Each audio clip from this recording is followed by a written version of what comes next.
Everyone, and welcome to the first episode of our podcast. In this podcast, we'll have an interview with every combination of zodiac signs. And today, my guest, Mohammed. Mohammed is a Virgo sun, Scorpio moon, and Libra rising. I'm gonna share with you the full birth chart. And hey, how are you doing? Hello, man. I'm fine. Glad to be here with you and all of you guys.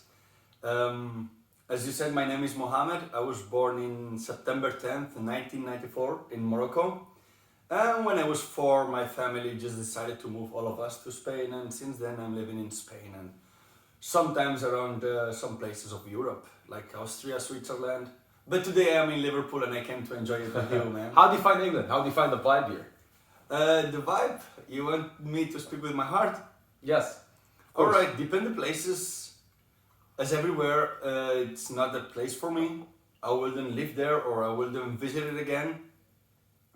And also some people, some part of the society in the UK, it's not my type of society, and it's not negative or positive, it's just not my type. It's just different. It's just Yes, different. it's not for me. But then I also find great places with great people like Liverpool, since I'm here. Not even 24 hours, but I really enjoyed every person I talked to.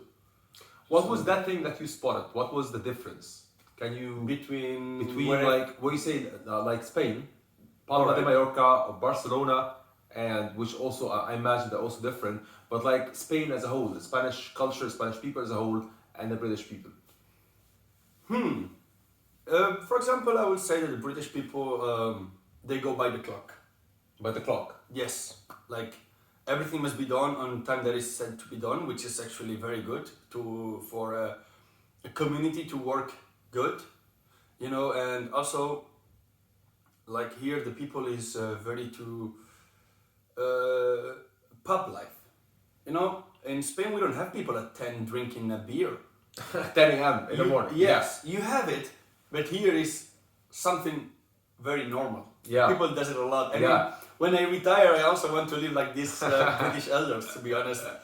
And more about the society, they are more like introvert, but at the same time, they want to know about you when you are from another place and they see you kind and friendly. They want to know about you. It's like intriguing, like for them, especially when they Yes, see you and yeah. you see your body language that you're not Yeah. from here. They want to get to know you. Yeah, I have Yeah. been asked many times, like people say, your English is great, but where are you from? Because your accent is not British. Yeah. And I tell them this, and then they are like, okay, I would love to go to Mallorca, or I would love to go to Morocco. And they just really get interested into you. And maybe with Spanish it doesn't happen that much, but I would say that it's because a language barrier. You know, Spanish people are not very able to speak English fluently. So probably that's the reason why they don't really get really interested into you when you are in the country, because they cannot speak to you. Yeah, and your English, to be honest, your English is quite good, you know. Thank you, thank you. Right, so now let's jump back to Morocco or Spain, like where you were born, where you grew up, you know. How was this like, you know? Did you grow up actually in Morocco, or did you grow up in Spain? When I was 4, I moved.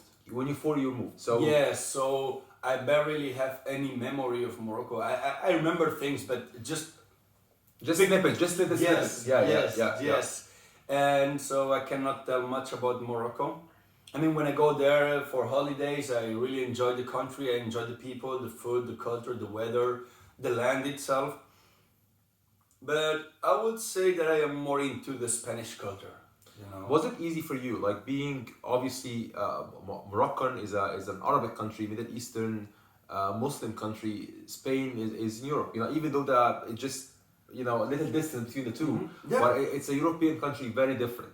How is it like for you to go into school? Like you have your family at home, they are Arab, Muslim. I imagine they, you know, they also preserve like the culture. But you go to school and it's like very different. You go to the street, it's very different. How did you manage this as a kid? Well, I was in my really young age. I was most with my family and friends of my family, like the child I play with, were Yeah. Moroccan, and I started to have a Spanish friend till I was 9, 10 years old, 11, 12, till high school. I can say that I really started to have Spanish friends and go out with Spanish friends. And yeah, it was just because the language barrier. I mean, I can say that I learned Arabic, Spanish, and Catalan at the same time because I was 4 when I came. I remember things when I was little in school and doing something wrong, and then the teacher comes and I am like, oh, okay, sorry, but I couldn't say sorry because I didn't know how to say it. And she's like, are you going to listen to me next time? And I'm like, no, thinking that she's saying, are you going to do that again? You know, I remember this very clear. When I grew up, I started to think about it and remember the words that she used to tell me. And then I was like, oh, she was telling me to be correct. And I was thinking that she was saying, don't do it anymore, you know. Yeah. And I was like, no. Oh. It's like responding to threat. It's like feeling it's a threat. To you Yeah, when yeah. When it actually not. Yeah, a threat. yes. Yeah. And well, then little by little I started growing up, and I made my Spanish and Catalan more perfect, and my Arabic less good. Yeah. Because Arabic was only at home and with family, but then TV, school, the street, everything was in Spanish and Catalan. Yeah. So I got to learn more Spanish and Catalan than Arabic. Till this day, I can say I can express myself better in English than even in my own mother language. I can speak it better. You can express yourself better in English Yes. than Spanish. No, than Arabic. Than Arabic, right? Yes, right. yes. So I mean- Arabic is like so let's say like Spanish It's my fourth language. fourth language. So Spanish, Catalan, English, Arabic. Yeah, Wow. yeah. I can speak it very well and understand the most of those things, but I must think and search for the right words to say. Yes. You know. Well, other thing is like, How was your time in school? Like like yeah, you spoke about like the cultural difference and etc. How was your childhood like growing like with making friends, meeting like other kids? How was it an easy childhood? Was you like extrovert? Was you an introvert? I was always extrovert. Always been an extrovert. Always like. That's the Libra rising. That's the Yeah, Libra rising. I mean, of course, I had times in my life when I grew up, when I was like in my first 20s. I was a little bit like kind of depressed or whatever because I dropped out college. I didn't know what to do. I got a little bit sad. So I really got into going too deep in myself instead of going out to the world and show up myself. For example, to make friends have never been difficult, but neither easy. You know, like for the Spanish, I have always been the Moroccan guy, and in Morocco, I have always been the Spanish guy. You know, like I have. So everybody is looking at you as different. Like in Spain, looking at you as Moroccan. In Morocco, it's looking as a Spanish guy. Yes, so I had the identity crisis my whole life. Definitely an identity crisis. Yes, and Yeah. when I started to grow up a little bit, well, I gotta keep going with this.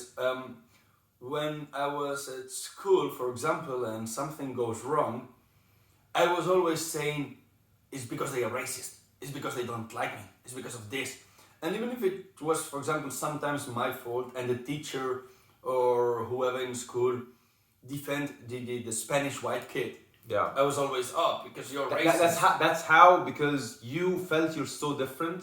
Yes, And you're still not yes. able to know how to handle it, right? Exactly. So you're still confused, Yeah, I started growing up, and then I realized it's not racism actually. Like when someone discusses with me, it's not about because I am Moroccan. Someone discusses with me is because they do not agree with me. Yeah.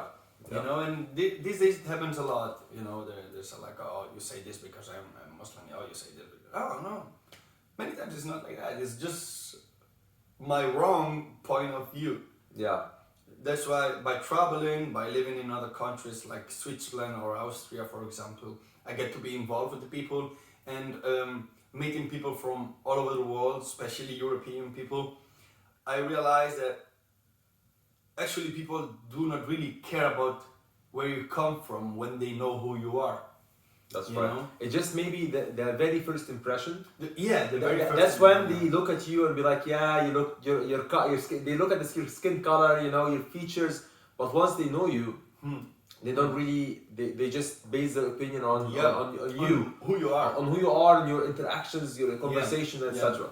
Yeah. Yeah, and actually, I really got to understand it why people when they see you. I mean, myself, when I see a white English person or a white German person or a Norwegian or a Spanish or someone from I don't know Senegal, you always have an impression, but I try to do it without judging. It's crazy, right? Like you look at them and automatically just like something comes to your head, Yes, right? but Crazy. this is how we grew up, you know, like Arabs in South Morocco, people eat with the hand. In the north, not really, you know. So when you see someone from the south, you are already like, oh, they eat all together in the same plate with the hand. But not really, you know what I mean? It's just a small stereotype, but it's like if you say, for example, with the Moroccans, we all smoke hash and weed. It's not true. You know, but when people see me, they're like, do you know where can I get hash? It's not racist, it's just stereotypes. But then, when they find out I don't smoke, they're like, oh, you know? Yeah. I just And learned it's myself. very important not to be super ultra sensitive, right?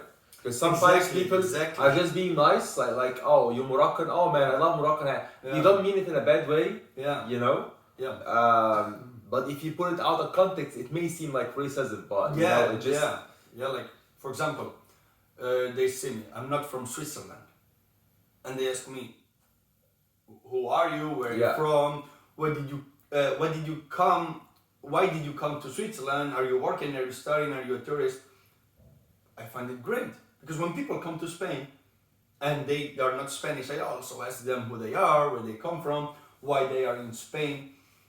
If you bring it out of context, people can be like, oh, he's racist and he's asking me, what are you doing in my country? But not really. I mean, I just banned myself from this ultra sensitivity, and I just learned to be fluid because I also ask people. So they also have the right to ask me about myself. Yeah. And I love to do that. I love to say that I am from Morocco, I grew up in Spain, I lived there, It made you who you are today, right? Yes, exactly. Yeah. And by doing this all the time is how I learned to stop judging and don't be that sensitive with people who has different skin color than me when they ask me who I am. Yeah.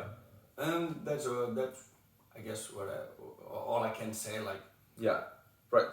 So we're going like stage by stage, right? So we asked about the childhood, and then we talked. You mentioned college, right? You mentioned college. You had a period where you were really like into yourself. Yes. It was like it was a tough period, I imagine. Very tough. Very tough period. Very And I imagine any tough period, it really shapes who you are. Like you enter the tough period, and then you come out as a different person. Yes. You know. So like again, this podcast is all about like sharing, helping other people. Like other people are listening to us, and that's why we kind of like made it connect to horoscopes, because we think that horoscopes has a big effect on us, right? And the way you're gonna see the world, the way you're gonna interact, is also based on this kind of like horoscope energy that's affecting you. So, can you share more with us about like this period? How's it like for you? Why? What was the reasons? You know, you got into this kind of like introvert, depression kind of state. Yeah, I mean, I remember it was 2011. I was 16 to turn 17 in September. I went for 7 weeks to Morocco with my mom and my little siblings. And then it was the year that I was in, the next year was going to be the last year in high school. Okay. And the next was going to be the college. So my uncle, the oldest brother of my mom, his word is the word. Like whatever he says, everybody listens to him. Everybody pays attention because he's a very wise man. He traveled a lot. He studied a lot. He probably had the most successful business in our family, you know. And they were telling to me that the new era is about technology, software, hardware, like computer things, and economy. Like if I want to study something that has to deal with these areas, they will do everything and pay me everything to study. But I wanted to study either to be a psychologist, I wanted to study philosophy. I wanted to go to university to study philosophy, or I wanted to study dramatic art, like, you know, go to theater school. I wanted to learn music, but you know, since we are based in a Muslim family, music and cinema are seen as a sinning. Yeah, it has got some stigma, right? Yes, Because people yeah. associate, oh, like look at the films, you know, there are some Sex sex scenes, everywhere, there is nudity, Yes, bad words, exactly. a lot of how do you say, aggressivity, like aggression. aggression, Yeah. a lot of this, you know, this and that and that. And in music, look at the video clips, the girls are half naked, Yeah. the men are like, ooh, the lyrics are sometimes bad. And philosophy, It's why? a conservative culture, like Middle Eastern culture is very, very conservative. You These know? days I would say yes, but I mean it's the same if you go to Austin, Texas, or it's Yeah, the same if yeah. you go to Albuquerque. You know, that cities in South United States, or even to some places in Mexico, South America. You know. That's right. Um, Some places are very, very religious. yes, but And- then in Europe, most of people is atheist or they believe in God, but they don't really go to church. They don't really listen Right. to the priest. Right, right. Okay, so let's go back. So it was all about this conflict you were in. It was all about the college. What do you study? Yeah. So your family wanted you to go in a direction, and you wanted to go in a different direction. Exactly, and then my uncle told me, why you want to study philosophy? Philosophy is anti-Christ, is anti-God. You know, philosophy is looking for the truth and ask many things. So one of the questions can be, does God exist? And then many times the answer is no. So my uncle was like, no, you definitely are not gonna study I'm not philosophy. gonna study philosophy. And then I was like, all right. I mean, I was, as I told you, I was like about to turn 17, the last year of high school. And I was like, okay, I'm not able to work. Like, I don't even know how to find a job. I had never done nothing like this before. So I was getting myself into the comfort zone of like, okay, I'm just gonna enjoy my summer instead of working. And then when September comes, You're gonna figure it out. yeah, everybody gonna pay me, like my family gonna pay me the studies. Yeah. They're gonna finance everything. They're gonna not spoil me, but spoil my studies. But the studies that goes against my will. I mean, economics is something great. I mean, it's beautiful to know about economics or computers or technology, but it's just not my thing. So I wanted to go farther. I always wanted to do art and find the truth.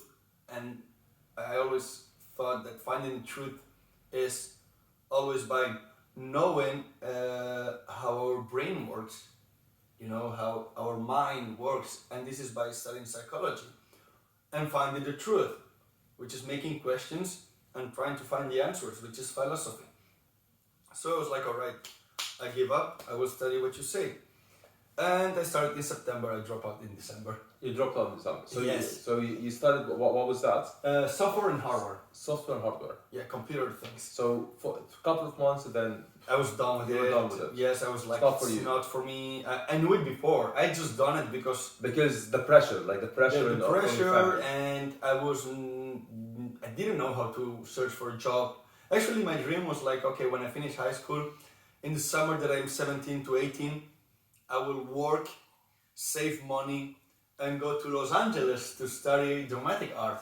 Oh. That was my dream since I was a kid. But well, things happened differently, and when I dropped out in December, I was so sad and lost. The next year of studies was starting the next September, so I had 9 months of emptiness. So I got very sad and lost, and I just locked myself in my room with my new brand computer that they bought me to study this. for the engineering. Yeah, so I just locked myself and I started to watch a lot of movies, series, listening to music, reading lyrics in English, even if I couldn't understand English very well.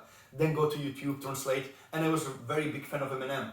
And you know how fast he sings. Yeah, he is So, so fast. I was like putting the lyrics in English and stop every moment. because it was That's how you learn English, right? Yeah. He says in 3 seconds 2 phrases, so I had to stop and then in Spanish, and then little by little I start to associate the sound of the word, how it's written, and how is it said in Spanish. And in May, I just went out to the street to look for a job with some English knowledge, and then when I start to talk to people, I was like, whoa, I can speak English. And I can understand when people speak English to me. And so after this kind of depression and lockdown, the very positive part is that I've learned English, and I guess I've learned it very well. Man, like you've learned it kind of like the hard way, right? Like you didn't take courses, No, you didn't take classes, nothing, no. you just learn it yourself Yeah. from songs. Can I ask you, is that how you learn things in general? Like, do you like to go take courses, or do you just like research and just, kind To of be like honest, I haven't taken a course in my whole life. your whole life? You never Nothing. took course. I just went to school and high school, and then 3 months in college.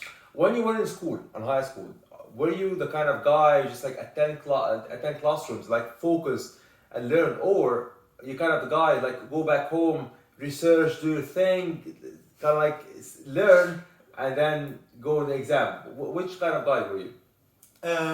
I mean, I was not a bad student, but neither a good one. Okay. Like I was putting interest into what calls my attention.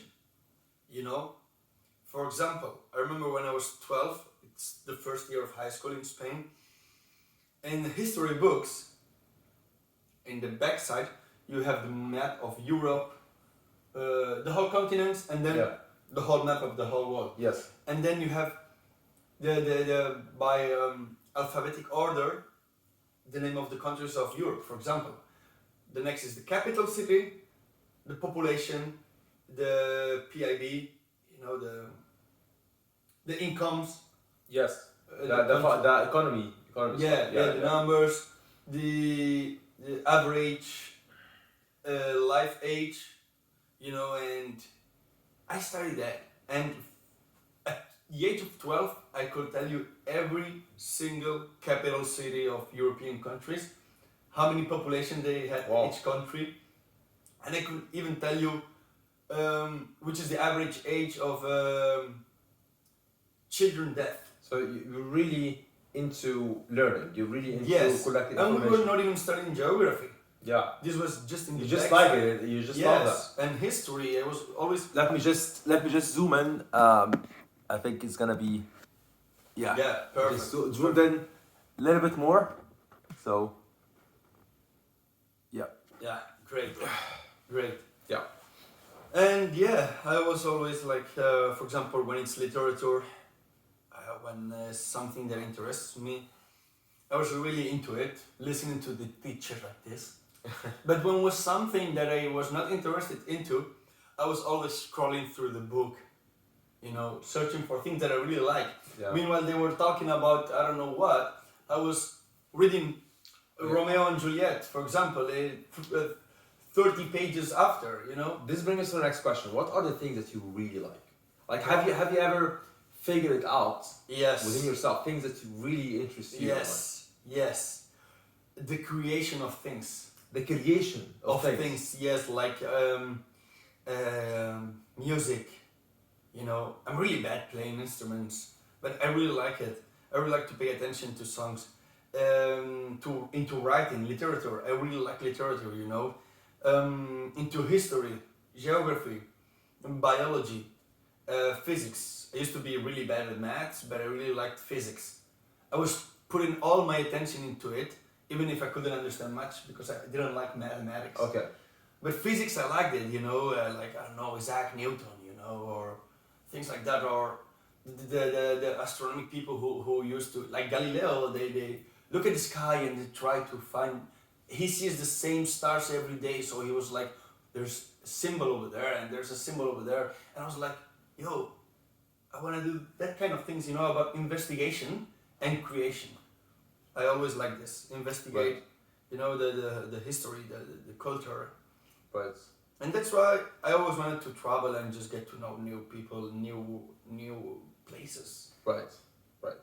Okay, so let's go back. And my you see, like my mission in this interview is try to, I would say, like push you to go deep, right? Yeah. To just again, just to share, you know, how did you cope up with the difficult like periods in your life and how this changed you to the person you are today. So back to the period when you dropped out of college, you know, when you were within yourself, what did you think? And what was the conclusion? Like, how long was that? Was that a year? You said it was a very difficult time. It was a few months, to be honest. 3 months. A few months. Few months. Yeah, like let's say from December till May. Right. Was there anything that you came like you learned in these 3 months? Not learned like geography or English. Or English. I mean like something about yourself. Did you learn anything about yourself in this period? Man, that was like 9 years ago. I cannot tell you what I really Right. like. Like I don't even know who I was. Right. Right. You were still figuring out who you really are, right? Yeah, I always knew, and I always wanted to travel, to go to different places, to meet people from different places, and learn different cultures. You know, because I like geography, so I was like, okay, Berlin, and what do they do in Berlin? Yeah. How people from Berlin is, which language do they speak? You know, so I have to go to Berlin. Right. To figure it out. I haven't been to Berlin yet, but I've been in Germany. Like you see history, and you're like, all right, this happened like the World War II. It happened from the 39 to the 45 in this country, this country, this country, in this country. For example, today walking by the harbor of Liverpool, there was a lot of plaques dedicated to Polish, Dutch, French soldiers, for example. You know, and this is what I always wanted to do. Like, okay, England was part of the war. So I want to go to England to know about the history from the English I want to side. find out what really drives you. Okay, so you like, let's like dive deep. That's a good question. You know, you said you always like to research. You hear something about the history. Yes, You want to yes. research. What is it? What is that thing that like drives you? Is it like the mystery of the history? Why it happens? Is it just like the idea of being there on the land of the country that's got the history? Yeah. What is it? Yeah. A little bit of everything, but what really made me be like, I want to learn history. I want to learn geography. I like this and this and this. Is because I grew up in a small town, 20,000 people. That's back in Morocco. Or in Spain. In Spain. Well, Like, can you share with people? Maybe someone listening to us or will listen to us. yeah, I mean, like, I always wanted to see what's What's the name of the city? farther. Yeah, Malgrat de Mar. Maghreb de Mar. Yes. That's what I was saying. It's Like near maybe Costa someone, Brava. if someone is from Maghreb de Mar, Malgrat de Mar. is that part of Barcelona? Please, Yes. anybody from Barcelona or Catalonia, please, let us know in the comments. Shout out. And well, I always in my hometown was a lot of tourist people. So I always was like, they come to my town. I want to go to these people's town as well. They see how I live. I want to see how they live. They see the buildings, the beach, this and that. I want to also see the beach, the mountains, this and that they have at home. Yeah. That's why, for example, I've been to Cardiff, Wales. I met nobody who have been there, besides British people. Nobody goes to Wales. I mean, nothing against it. I really like it. I went there. I will even go to... It's not like Barcelona. Like you cannot compare it to Barcelona. Exactly, it's not like Barcelona. Yeah. I know people who, since they are kids, they dream about going to Barcelona. But when you go to Wales, it's just because you like the culture. It's because you seek about having more knowledge. Yeah. And I always was like, I wanna see how these people lives. I wanna see where they come from. And I think probably this. And also, I was always a curious kid. You're always a curious kid. Yes.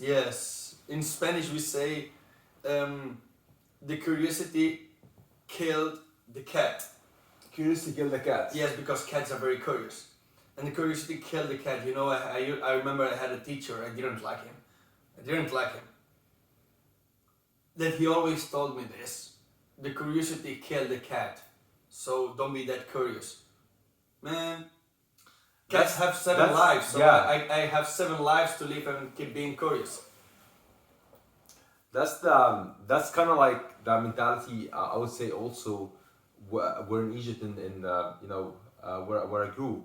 It's kind of like don't ask too much. You can ask up to a certain point, and then don't ask too much, because if you ask too much, you will get crazy. You may question your religion. You may question your culture, and this is not good. Yes. Because the teachers, whoever you're asking, is afraid. They're afraid of finding the truth. Yes. I would say it's all about the real, like, just the journey to the truth. You know, they stopped, and they don't want you to ask them a question that would embarrass them. You know, so yeah, man, that's very interesting. And I would also think that this is the difference. Like me living in Egypt, I lived 24 years in Egypt, and lived five years or 6 years in Europe. You know, I think that's the difference. I think that's one major difference between European culture. You know, like I would say, like countries that really are like advancing in, I don't know, technology and society, is they are not afraid to ask the right questions. They are more open than I would say than us, the Middle East. Yeah. In like just discussing and having kind of like more like a fair, honest mindset.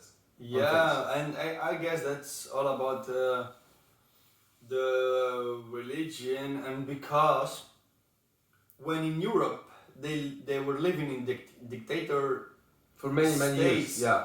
Here, 50, 60, 70 years ago, we had this in North Africa, Egypt or Morocco, 10 years ago, 20 years ago. Yeah. You know what I mean? Yeah, So yeah. people has always been... It's a matter of time, right? It's a matter of time Yes, until the Middle East as well. Like, yes. And I remember my own father telling to me, why are you reading so much books? You're gonna go crazy. And I was like, well, I like to read. And he was like, yeah, but why you go to the... Okay, there's a false friend word in English. Librería and biblioteca. The library, yeah. Library, in Spanish, librería is where you buy books. Right. But where you go to study and get books because you have a partnership card. Yeah. You are allowed in my hometown to get 6 books a time. Okay. And you could have them at home for 3 weeks. I used to book always 6 books a time, you know?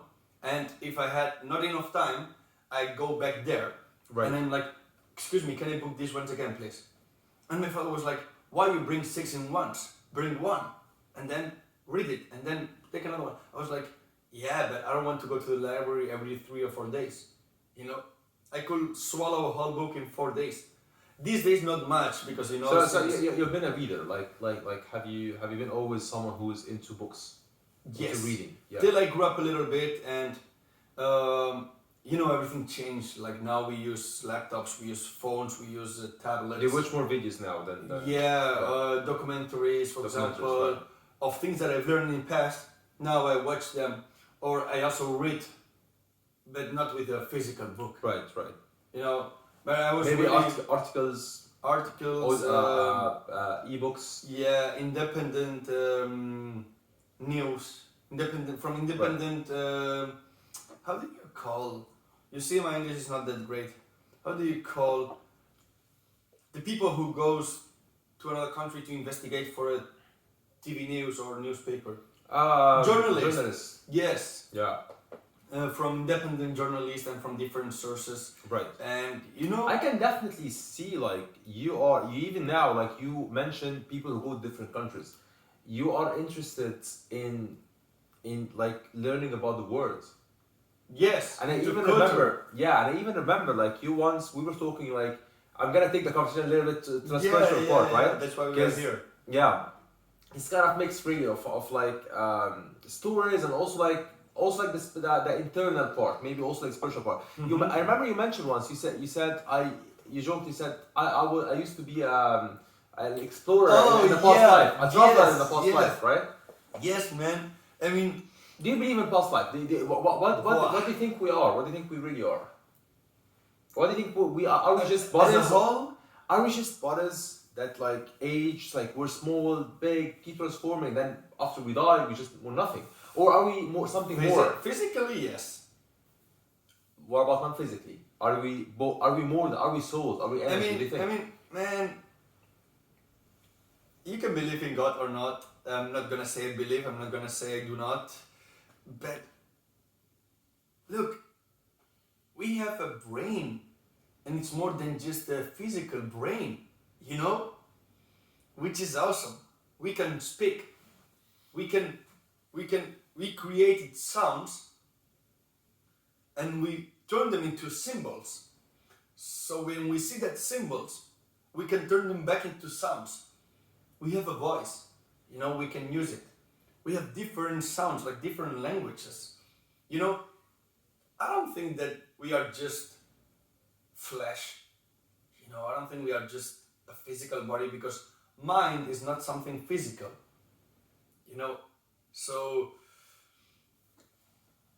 I don't have the knowledge to answer, but I would say that we are not just physical body, because mind is not physical, and we have a mind. Yeah. We have a soul. Like nobody knows where you get actual ideas from, right? Yeah, like, I mean, just ideas pop to your mind, and then you know, but where they come from. Yes. It's not, you cannot touch it, right? You cannot just like touch exactly where it's not ideas tangible. like those come from. Yeah. Yeah, it's and then boom, you know, we have it, and it's about for example, intuition. What is intuition? You know, it's my stomach. Feeling. It's a feeling. Yeah, Yeah, exactly. your stomach. Yeah. It's my stomach. It's my heart. It's my brain. It's my nose. Okay. Let's talk about this. Let's talk about it. It's a very good point. It's a little bit different, but it's a very good point.